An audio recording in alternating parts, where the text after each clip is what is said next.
So let's start defining first. What is a slope?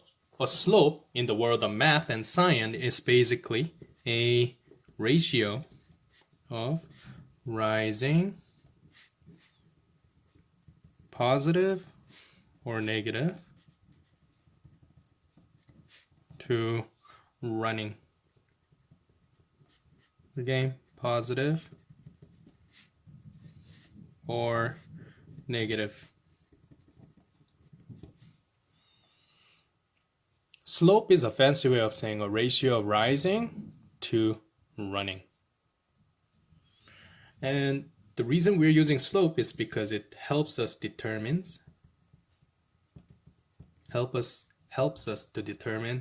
the steepness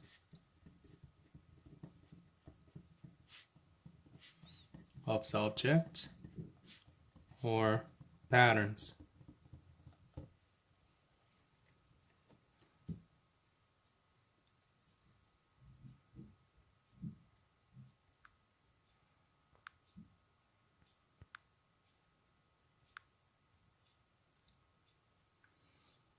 There you go. I believe the video start to focus again.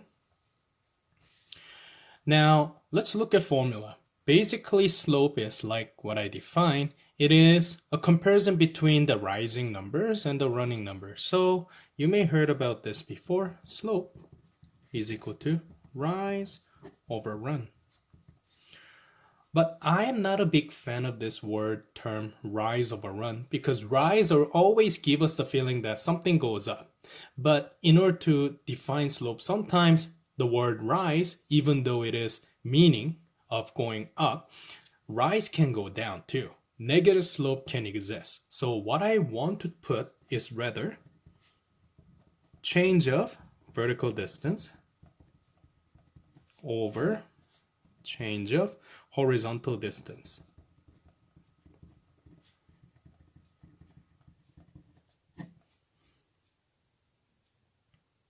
Which is fancy way of saying, if you look at a graph situation, delta y or delta x is what I want to point out. Change of y value either go down to up or up to down compared to left to right or right to left. So delta y over delta x. This slope can be represented by the letter m. So if I just use these variable notation, I like to put m is equal to delta y over delta x, or this is a little bit more in-depth of writing.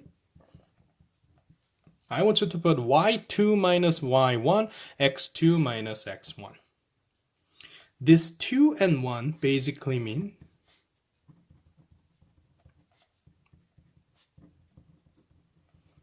two means after a data point. So whatever the change, something change occur and then what's my final point? Consider that as final as 2 or before that change as 1. So initial and final. Final point and initial point. You can think of it those two ways.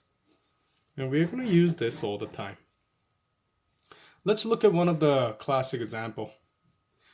The question says, calculate the slope of a line that has a rise of 12 centimeter for a run of 8 centimeter. So the way that we talk about this is rise is delta y, run is delta x. Y is 12 centimeter, run is 8 centimeter. If we use it to determine the slope of this certain pattern, we start with m is equal to delta y over delta x, and we're substituting the value that is given by the question, 12 centimeter divided by 8 centimeter. You may notice in that way, centimeters cancels each other, and only thing that I have is 12 over 8, which you can punch those number in a calculator. 12 divided by 8, as you may know, the answer come out as 1.5. And here's the thing, folks. Similar to yesterday's lesson, slope doesn't have any unit, especially because it used a ratio, which means we are using same type of unit, same type of measurement. Therefore, those two cancels each other. Let's go with our second example. The slope of a line is 7/20. Determine the rise if the run is 100 meter. First thing first, slope of a certain line is given. M is 7/20. If you want to put that in a calculator, this is equivalent of 0.35, but this is an optional. You don't necessarily have to. In fact, I'm going to use fraction most of the time. Determine the rise.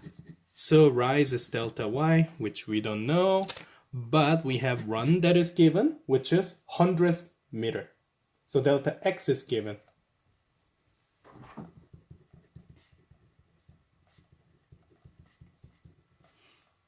We're basically listing any of the clue first. Then we're going to substitute. Slope is equal to delta y over delta x. We're trying to isolate for y over here, which means opposite operation. We need to multiply by the denominator on both sides because that will cancel delta x along with delta y that I have on the right side. If I rewrite the whole thing, m delta x is equal to delta y is what I have, and we are basically substituting everything in. The 7/20 is given by the question, and 100 meter, which is also given by the question, and that is equivalent to delta y. And if I multiply those, 7 times 100 give you 700/20 meter. Simplification is what we need to do. 0 and 0 cancel each other. So basically this is 7/2 meter, or 7 divided by 2, which is equivalent to 35 meter.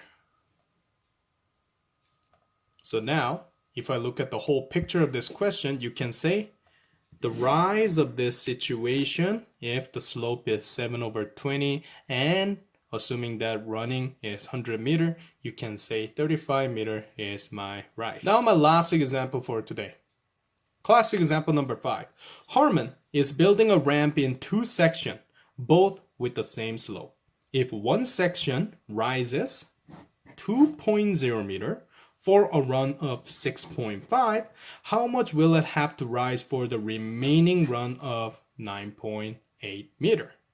Now we're talking about 2 sections, but it seems like the slope is shared. So I can easily say M1 and M2, my first section slope and second section slope, they are equivalent to each other. The first section clue that is given, the rise, so I'm going to start putting delta y1 because it's my first section, is given as 2.0 meter, and run delta x1 is equal to 6.5 meter. I have these 2 clues given. If I look at the last section of it, how much will it have to rise? Delta y2 we don't know, but delta x2 remain running is given as 9.8 meter. So we can actually find out this question as a 2 different sections. I can find my slope using delta y, delta x of them first, and then using this m to figure out my rise amount for the second section, because they basically use the same thing.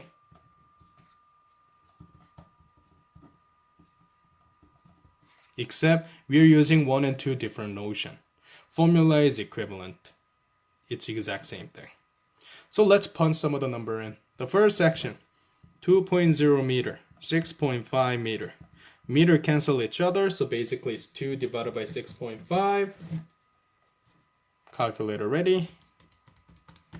That gave me nasty number, as you may see. But what I'm going to do is I'm going to go to my math button and punch the frac and figure out the fraction answer. 4/13 is basically my slope over there. You will notice why I'm using this fraction for now, because it is pain in the butt to round up any type of number when it's not the answer. You don't want to round any of the value that is not the final answer. Which is very similar advice that I gave you on trigonometry section. Now let's isolate for delta y2.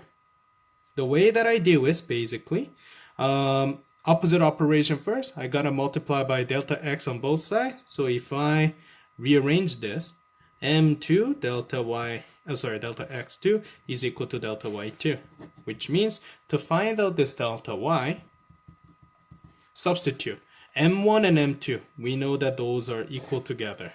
So 4 over 13 just goes down.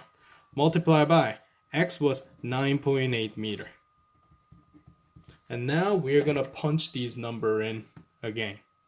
So 4 divided by 13, this nasty number that I got, multiply by 9.8, then I have basically 3.01538 meter. And this is the part where you may want to round it up. Generally good idea to keep it to nearest 100th place, which is 3.02 meter.